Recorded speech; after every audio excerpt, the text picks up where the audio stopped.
Hello everybody and welcome back to the Retro Manchester City FIFA 16 Career Mode. Before we get into this video, I do have to commend every single one of you because at the time of recording, the Premier League predictions video that I put up is currently on a massive 63 views for a channel such the size of mine. That's huge for me. It keeps on going up. It's got 63 views in one day. It's not even been 24 hours since it's been up yet. And the time recording, it's on 60 views. I hope it can keep climbing because I really did like that video. And I've responded to a couple comments on that video, just addressing some of them, just to tell my point.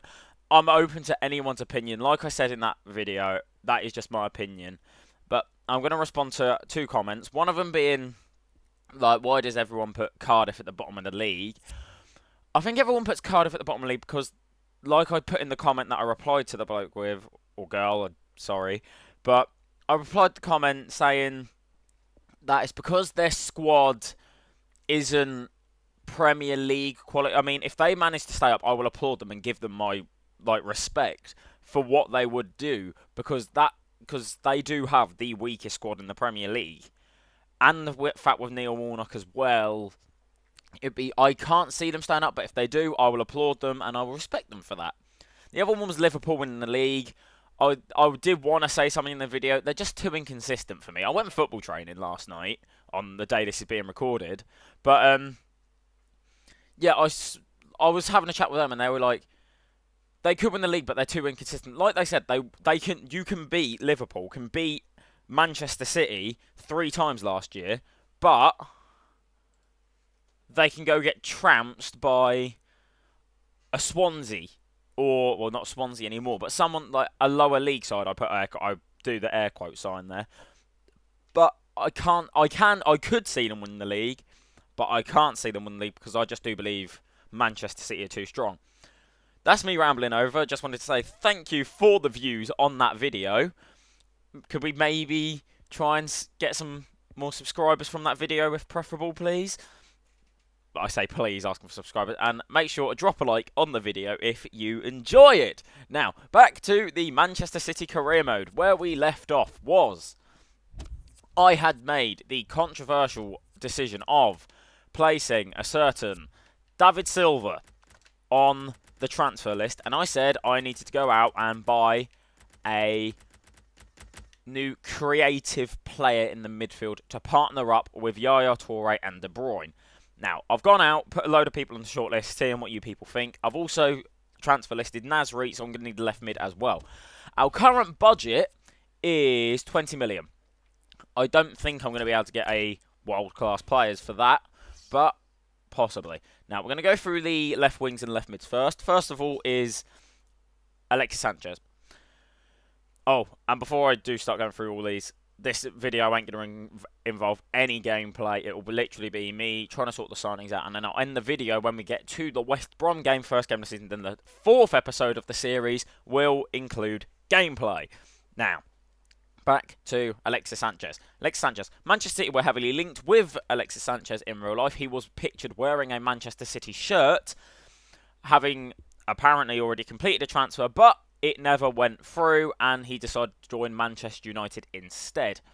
Here he's still at Arsenal, but I feel like if Sanchez comes in, that would relegate Sterling to second choice, and that I would be open to, but I'm not sure. So left wing, I'm kind of looking for a starter, maybe even backup. Next up is Felipe Anderson. Now, West Ham have bought this guy in real life. Somehow, he is a good talent. I believe he's about 81 rated on this game. I'm not sure, but he's quick, he's not strong, but he's good with the ball at his feet, and I feel like he could be a good player for us. Lorenzo Insigne is 24. Again, can't see any of his stats there. I have asked my scout to go scout all of these players, so hopefully by the West Brom game we'll have all these back. But Lorenzo Insigne, same reason as Anderson. Quick, tricky feet, short, very short. I think he's about 5'4", but him with Bale on the other side would even each other out because Bale is quite tall. Alejandro Gomez, now, he broke onto the scene. I say broke onto the scene as 27, but he really came to fruition in people's eyes in last year, so when it was FIFA 17, so the 16-17 season, when this guy had the season of his life for Atalanta, guiding Atalanta to, I believe, a 6th place finish, and he was a centre forward, and he can play up front, so he'd add that like versatility into the squad as well. Quick, tricky feet, again, I believe his is very short as well, so that would be an issue. Now, Marko Arnautovic, West Ham's new hero. On this game, I believe he was about 79 rated, so he'd come in and be back up to Raheem Sterling. But then again, that wouldn't be that bad of a thing for Marko Arnautovic. Marco Reus would come in and easily start. He was one of my favourite players on this game. He's one of my favourite players in real life. And it's such a shame of his injury record, because he would have got his move by now.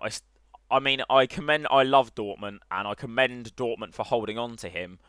But with the others, if it wasn't for his injury record, I reckon he would have joined like Lewandowski, Hummels, who else went? Goetze going over to Bayern Munich. But even still, I'm very surprised that not even Real Madrid are looking into Reus to replace Ronaldo. That's something I really don't get. Unless Reus just loves Dortmund so much and he doesn't want to leave, then that's fair enough. But I love Marco Reus, and I feel like him coming into the side would add so much into the squad. I believe that is it for left wingers. Now we are going to go on to centre mids and attacking mids. First up is Jack Wilshere.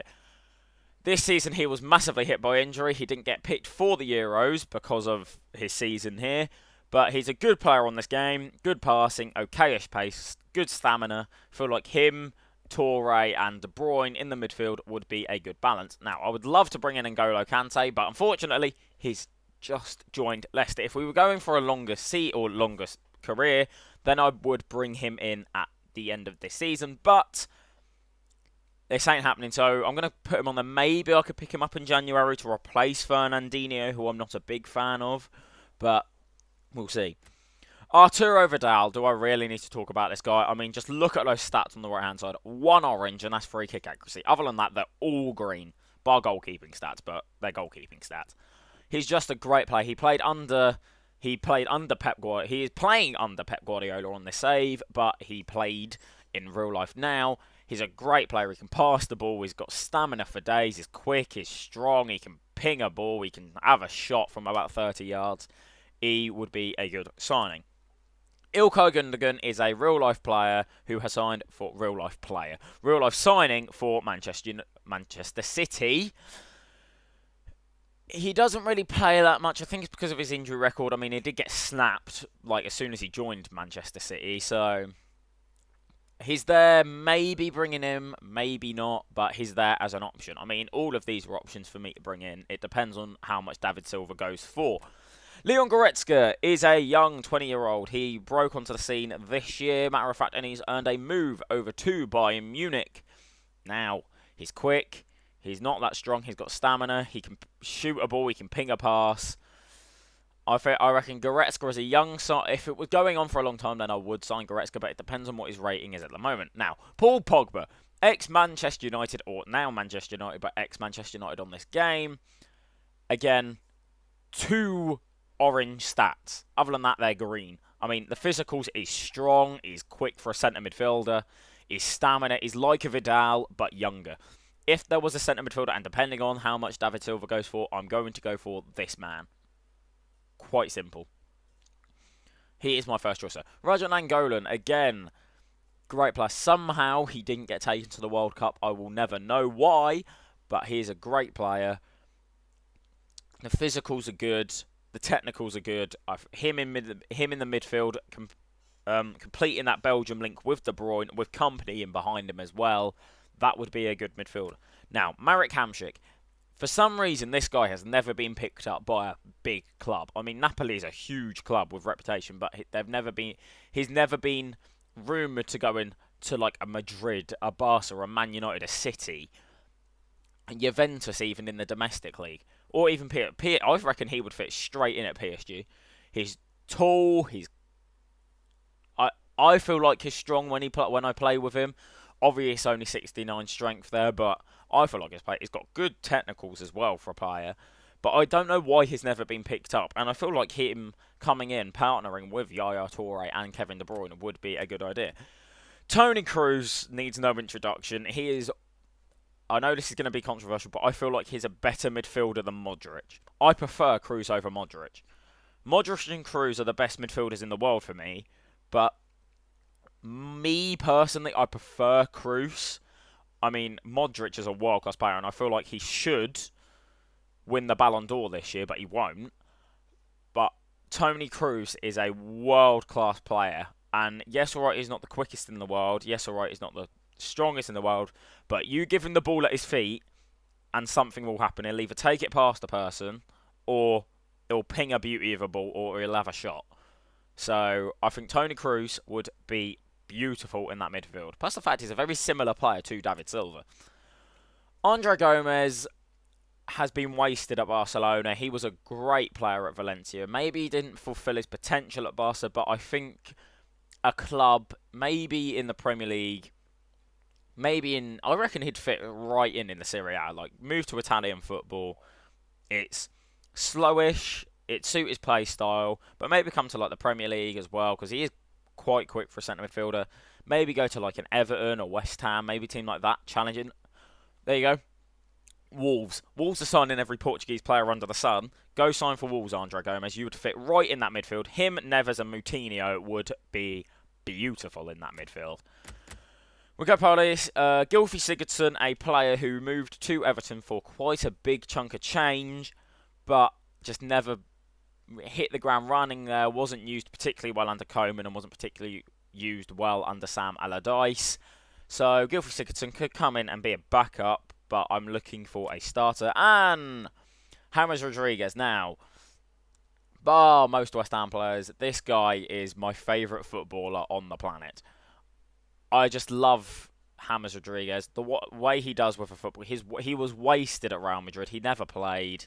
I mean, he even scored, 2 goals in El Clasicos off the bench.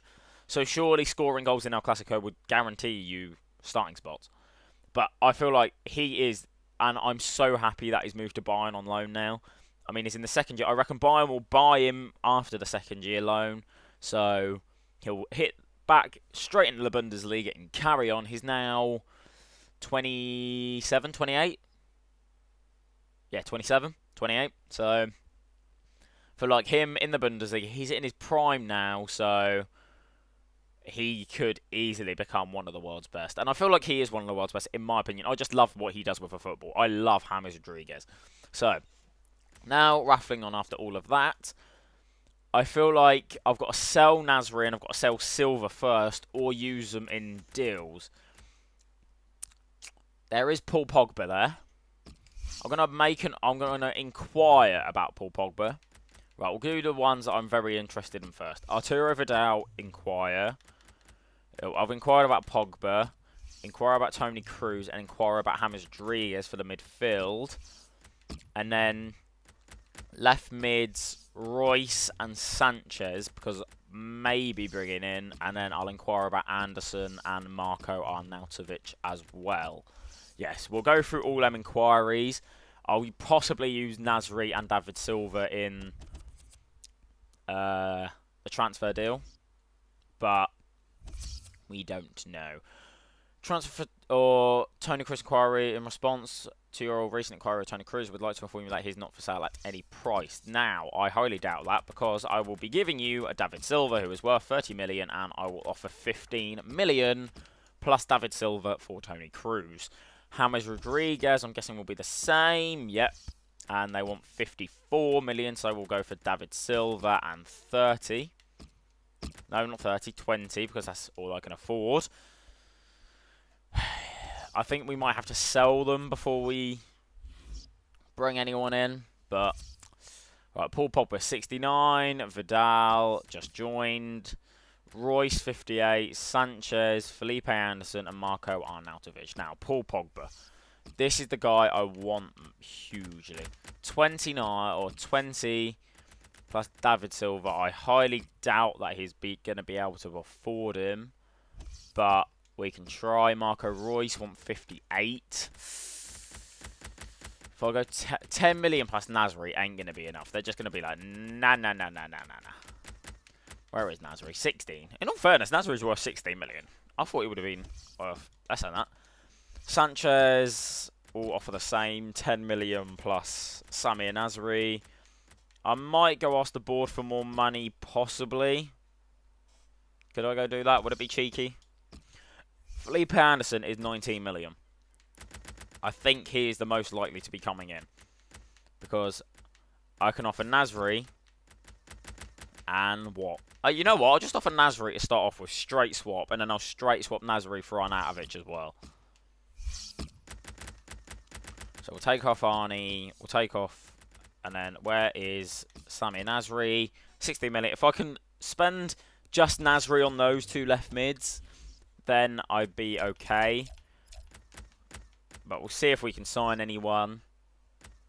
Sim the day, right. Final scout report, update, and then transfer for Sergio Aguero. How many times? 70 million for Sergio Aguero, and he can leave. Because if I sell Sergio Aguero, then I'll go get Aubameyang or Lewandowski. That's simple. We're going to stop Sim there. Real Madrid want 50 million plus David Silva. That's not happening. We'll sim to the West Brom game. William Carvalho has gone to Southampton. Oh, well then. Real Madrid have accepted an offer. 15 million plus David Silva for Toni Kroos. Crucial first employer, 170 grand a week. This could be a huge signing right now. You're not coming. You're not coming. But by the looks of things, yep. Sang, you're not going to play. But before this episode ends, as we are now at the West Brom match, I will go sort this starting 11 out now. Joe Hart in goal. Kyle Walker right back. We've got Company, Otamendi, Kolarov, Fernandinho, Yaya Toure and De Bruyne are in the middle with Gareth Bale, Sergio Aguero and Raheem Sterling up front, with the bench being Chesney, Stone, Silva, Iheanacho, Vardy, Salah and Delph. Now, hope you guys enjoyed this episode. Again, I'm going to thank you for how many views we're getting on the Premier League predictions video. I really do appreciate. If you like this video, make sure you hit the subscribe button. I've finally come up with a planned schedule for the moment in time, but that will be changing when FIFA 19 comes out. So I hope you guys enjoyed the video. Again, thank you for the support, and hit the subscribe button if you like the content on the channel. And as always,